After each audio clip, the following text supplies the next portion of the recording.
Ajajaan waliigalaa humna waraanaa Itiyoophiyaa Jeneraal Biraanuu Juulaa waraanni bilisummaa Oromoo kan isaan ABO shanee jedhaniin humni isaanii diigamuun sadarkaa waraana keenya dura dhaabbachuu hin dandeenyerra gahaniiru jedhan. Miseensota garichaa 3,500 ta'anis to'achuu miidiyaa mootummaa biyyattii IBC'tti himaniin. Marii Taanzaaniyaa booda humni ABO shanee naannoo Oromiyaa keessattuu gara lixa Oromiyaatti dugdi dhaame. Humni isaas diigameera. Baay'een isaanii harka kennachaa jiru. Ijaarsi kanaan dura ture diigamee bittimee dhokachaa jiru. Waraanni keenya warra dhokatee funaanaa jira. Yoota 2-3 darban keessa seenaa isaanii keessatti haleellan kanaan dura garichi argee hin beekne irra qaqqabeera. Dugdi citeera. Ajajoonni isaaniillee osoo hin hafin harka kennachaa jiru. Naannoo Wallagga Bahaatti hawaasni qonnaa fi misoomatti deebi'eera. Bakka bakkatti maluun barnoonni geejjibni eegalameera. Waggoota 2-3 dura xayyaarri hin qubatu ture. Amma xayyaarri ni qubata. Kanaafuu amma haala gaariitu jira. Hawaasni gara nageenyatti deebi'aa waan jiruuf haala gaariitu jira. Amma tarkaanfiin kan irratti fudhatame ofiif harka kan kennatanii fi warra waraanaan marfamanii kan booji'aman walumaa galatti 3,500 kanneen ta'antu to'annoo keenya jala jira. Kanneen ajjeefaman hin dabalatu, lakkoofsi isaanii danuudha. Kanaafuu naannoo gara lixaatti humnoonni farreen nageenya fi misoomaa ta'an warri farra hojii albuuda baasuu qonnaa fi daandii ta'an dhokateera. Waraana keenya dura dhaabbachuu fi socho'uu sadarkaa hin dandeenye irra gaheera. Hidhattoonni faannoos akkasuma. Garee hidhattoota naannoo Amaaraa faannoofiin jedhan irrattis haleellaa walfakkaataa raawwachuudhaan gurmaa'ina isaanii diiguu fi kumaataman kanneen lakkaa'aman booji'uu himan.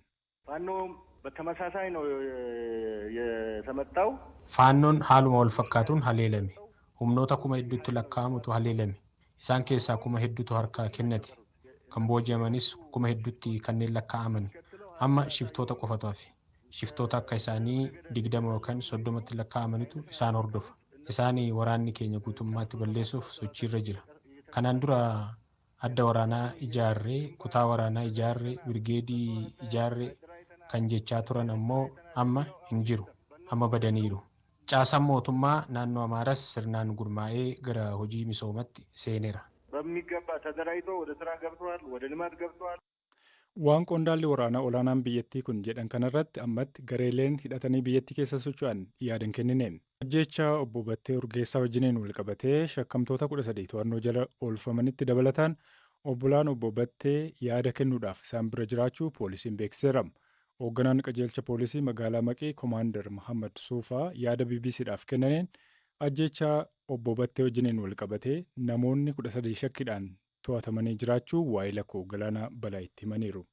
Dhugaa jiru qaamni sadarkaa jiru qaamoleen abbaatii nageenyaa dhimmicha qabatanii qulqulleessuudhaaf yaalaa jedhanii qulqulleessaa jiranillee kana keessatti immoo hirmaannaan hawaasaallee barbaachisummaa qaba yoo hawaasni ittiin nu deeggaree dhimma kana qulqulleessinee hojjechaa jira. Eenyummaa namoota shakkamanii kana wanti adda baastanii nutti himuu dandeessan jira? Adeemsa qorannoo keessatti akkasitti ibsamu dhimmichi shakkiidhaaf namni kun eenyummaa akkasitti addaan baaneen ibsamu adeemsa qorannaa keessatti. Maaliif nageenyummaa namoota saniif illee hin barbaachisu waan ta'eef. Sirni awwaalchaa obbo Battee erga gaggeeffame booddee obboleessi obbo Battee tokkoo fi obboleettiin isaa to'annoo jala oolfamuu dhageenye namoota 13 ajjeechaa obbo Batteetiin shakkamanii to'ataman keessaa isaan lamaan kun jiru jechuudha. Isaanii to'annee gaafii seeraa irraa fuudhamuudhaaf waamaman malee. Kannaan jechaa jirtan obbolaanii kan to'ataman wal dhibdeen jira oduun jedhu dhaga'amuusaa hordofee yaada isaanii fudhachuuf malee shakkamtoota 13 to'annoo jala oolfaman keessaa miti jechuudha. Isaafillee hin qulqullaa'aa nageenyummaa isaatiif illee ololoonni miidiyaa hawaasaarra deemu kuniifillee isaafis hin qulqullaa'aa mootummaan akka mootummaatitti waan jiru qulqulleessuudhaaf malee wanti amma hin shakkamaa jedhamee to'atamee jiru akkasitti raawwatamus kan qabullee. To'annoo jechuun waan to'atamee mana hidhaatti galameeti. Meeshaa haalli mijaa'ee guutaan inni taa'eetiin jechirraa fuudhamu qaamolee haqaa waliin abbootiin halangaa bakka jiranitti jechisarraa fuudhamaa jiraaf malee to'atamee mana hidhaatti galamee mana hidhaa keessa kan jiru bakki mijaan haalli addaa godhamee fi achitti jechirra fuudhamaa jiru malee. Tokkoffaa isin warri miidiyaa qabattan kun dhugaa jirullee qulqulleessa. dhimma kana qulqulleessuudhaaf inni kan to'atame osoo hin ta'in sooshaal miidiyaa irratti waan deemaa jiru isallee shakkamaa godhaa jira.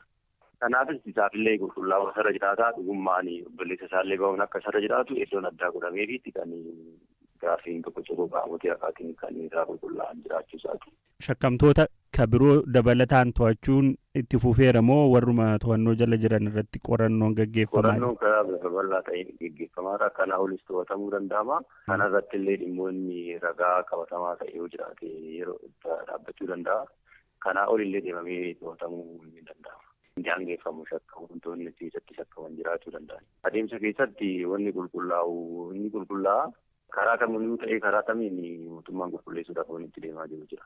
Obbolaan Obbo Battee yeroo gabaabaa keessatti yaadni isaanii irraa fuudhamee deebi'uu danda'u jechuudha. Obboleettiin Obbo Battee Urgeessaa Simboon Kamisa gadhiifamuu fi obboleessi isaanii Miiloon garuu to'annoo jala jiraachuu hanga ganama kanaatti odeeffannee jirra. Magaalaa Finfinnee miseensaa fi hoogganaa garee hidhattoota finxaalessa faannoo ofiin jedhuun socho'u irratti tarkaanfii fudhateen 2 yoo du'an tokko to'atamuu beeksisan. Koomishiniin poolisii magaalaa Finfinneetti hoogganaan koominikeeshinii Koomaandar Ittaanaa Maariqoos Taaddasaa poolisiin miseensota faannoo kana irratti hordoffii taasisaa ture jedhu. የፖሊስ የረጅም ጊዜ ክትትል ውጤቱ ነው። አሁን እዚህ ቦሌ ወረዳ 3 ሚሊዮን ጀርባ bu'aa hordoffii poolisii yeroo dheeraan booda fudhatedha. Amma boolee aanaa 3 galma barkumee duubatti mul'ate kun namoonni miseensaa fi hooggantoota garee finxaalessaa faannoo ta'an 3 poolisiin wayita to'annoo jala oolchuuf yaalutti keessattuu hoogganaa isaanii kan ta'e Naawusannaa Yaandaargee kan jedhamu sochii poolisiin to'achuuf yaalii godheen harka kennachuu diduun guddoo falmate. Kanarra darbeeyyuu du'a nama naannoo sanatti socho'aa ture tokkoof sababa ta'eera.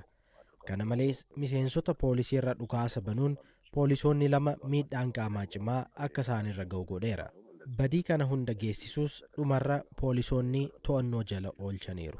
Inni biraa Abeenezar Gaashaw jedhamus haaluma wal fakkaatuun akka harka kennatuuf irra deddeebiin waamichi dhiyaateeraafi harka kennachuuf garuu fedha hin qabaatiin hafe. Innis haala wal fakkaatuun dhukaasa baneen tarkaanfiin irratti fudhatameera. Lamaan kunniin lubbuun isaanii darbeera. Kan jalqabaa Naawusannaa Yaandaargee hospitaala erga galeetii lubbuun isaa kan darbe. Inni kaan Abeenezar garuu iddooma sanatti lubbuun isaa darbe. Inni sadaffaan garuu otoo hin miidhamiin to'annoo jala ooleera. Adeemsa kana keessa konkolaattonni miidhaan irra ga'ee jiru. Naannichis jeeqamee ture. Jara kanarratti hordoffiin durarraa qabee taasifamaa tureera. Taateen ammaa kun hordoffii taasifameen jara kana to'annoo jala oolchuuf haala tureen kan mudatedha. Miseensonni poolisii 2 Saajin Araarsaa Tashooma fi Koonistaabil Maatiyaas Phexros jedhaman yeroo kanatti rasaasaan dhaamuun miidhaan cimaa irra ga'ee hospitaalatti yaalirra jiru. Koomaandar Ittaanaa Maariqoos itti dabaluun miseensonnii fi hooggantoota faannoodhaa kan jedhaniin hidhattoota kanaan magaalittii keessatti kaayyoo shororkaa uumuu qabatanii turanii jechuudhaan dubbatan. ዞሮ ዞሮ እነዚህ ያው መሀል ከተማ ላይ ህብረተሰቡ መሀል ያሉ የጽንፈኛው ፋኖ ቡድን አባላት ናቸው። Walumaa galatti isaan kun magaalaa jidduu hawaasa keessa kan jiran miseensotaa fi hooggansa garee finxaalessaa faannooti. Ammallee iddoowwan garagaraatti sosochii taasisuu danda'u jedhamee tilmaamama. Kanaaf hawaasnis naannoo isaa hubatee ilaaluu qaba. Poolisii gama odeeffannoo fi kaaniin tumsuu qaba. Jarri kun odoo to'annoo jala ooluu baatanii magaalichatti wanti uumamuu danda'u maal akka ta'e ifadha. Badiitu qaqqaba. Namoota nagaa irrattis miidhaan qaqqaba ture. Ammallee adeemsa kana keessa namni dhimmicha wajjin hariiroo tokkollee hin qabne tokko lubbuun isaa darbeera. Konkolaataasaa humnaan akka isaan fe'u wayita dirqamsiisanitti lakkii ani kanan godhu waan jedheefi kan wareegame.